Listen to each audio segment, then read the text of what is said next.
Hi, my name is Ruth Kerrigan. I'm a longtime supporter of Science with a Mission, and I'm currently a board member. I wonder if Lynn McLean could have imagined, back in 2001, when she formed Science with a Mission, what a difference she would make in the world.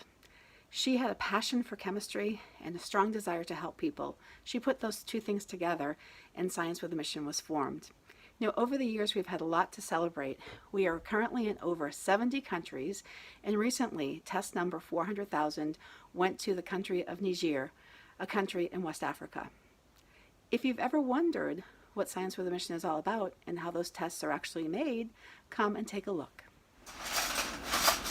And here we are, where we have some volunteers actually making some of our diagnostics.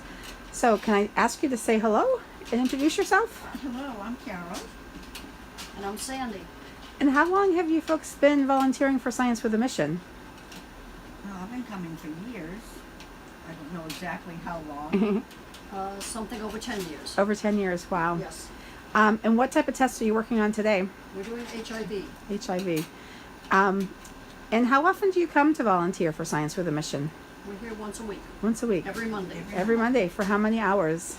2 hours. Wow. Thanks for your commitment. That's amazing.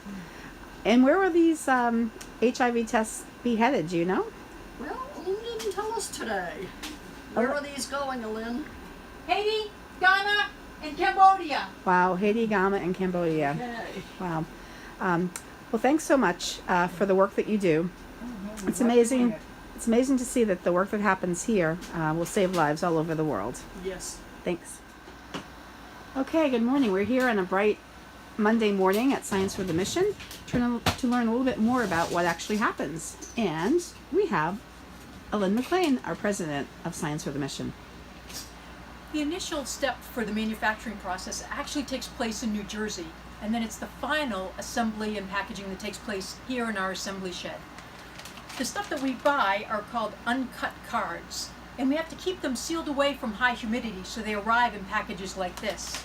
And one of the first things we do is we have to cut them up into strips so that they'll be the right size to fit in our diagnostic tests.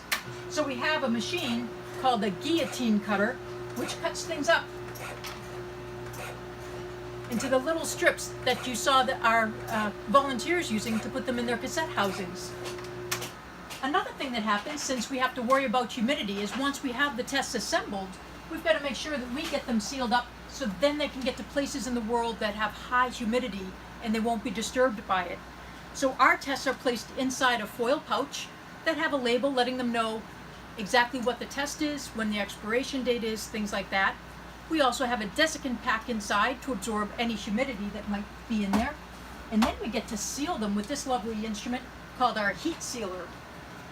We'll have a heating block turned up to 200 degrees, a cooling block, and a crimper, and then a conveyor belt. This is my favorite piece of equipment in the lab.